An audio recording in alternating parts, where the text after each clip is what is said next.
The Detroit Lions sign another offensive lineman. This dude's a beast, and we sign him to a futures deal. And remember, a futures deal is saying we want you basically in the future. We want you next year to be in our camp, in our training camp. And so it's good for the Lions to kind of find the right guys, put a spot like, hey, you're going to be with us next year. Will you make the team and all that? Don't know, but they're providing depth and really kind of preparing. Brad Holmes, and we'll get to this player in just a second. I really like him, but we'll get to that in just a second. But Brad Holmes said, our team is our offensive line. That was really encouraging because he's right. I mean, if we protect Goff, that's first and foremost. Goff's great.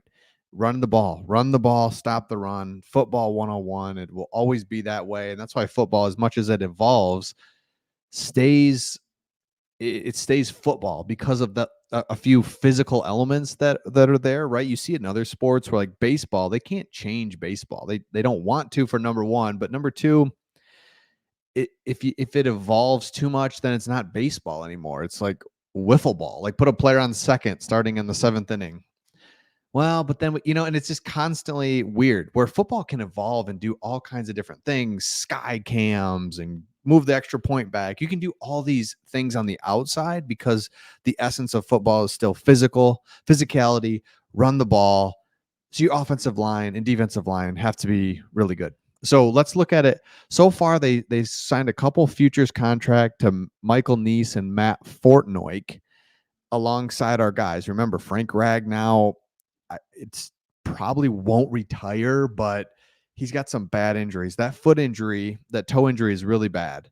Um, it's mangled is what it's been described as. So it's not like, oh man, it's a little toe. I don't know if it's big toe. I don't know exactly what toe it is, but it's completely useless, and he just plays through pain, and he cannot fix it.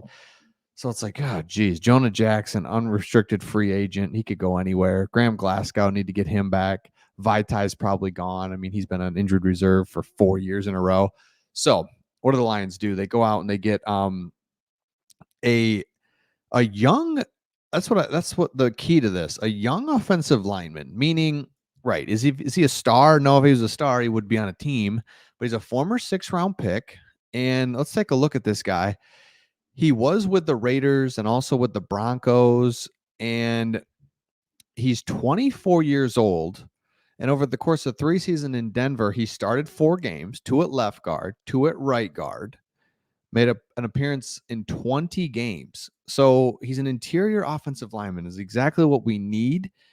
And again, you're looking for depth here. You're not looking for him to be your starting guard, I wouldn't think, but you're looking, hopefully not, right? Because hopefully we've added some other pieces. But it's a good depth piece and a versatile guy. So at 6'3", 307, he's a mauler in the run game, where he played both guard and tackle at Fresno State.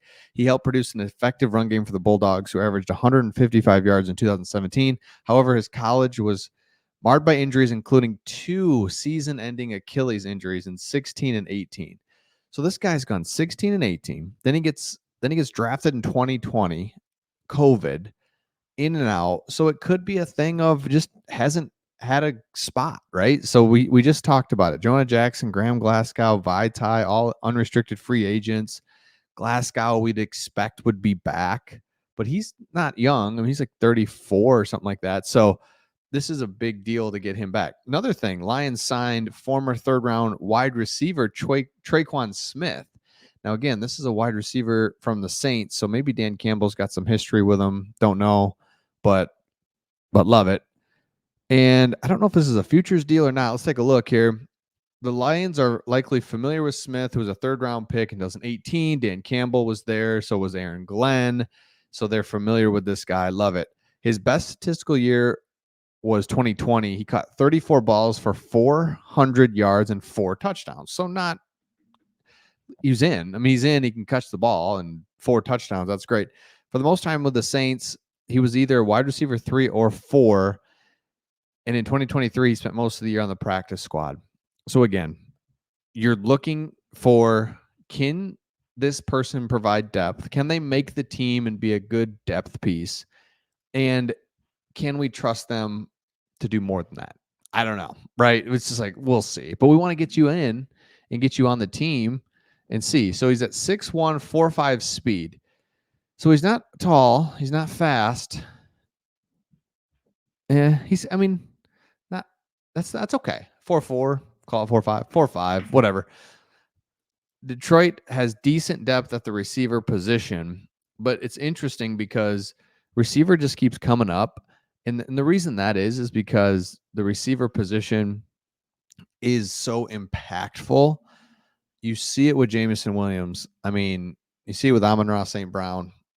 To be able to be explosive and take a ball that should be a 15-yard play and turn it up, make a move fast, and score a 30-yard touchdown versus a 15-yard catch is huge. You're not scheming things up constantly to make things happen. So let me know your thoughts in the comments on this one. I love that offensive line. We're really kind of focusing on that in the futures deals because Brad Holmes said it. This is our team. Our offensive line is our team. Let me know your thoughts in the comments, and we'll see all of you on the next one.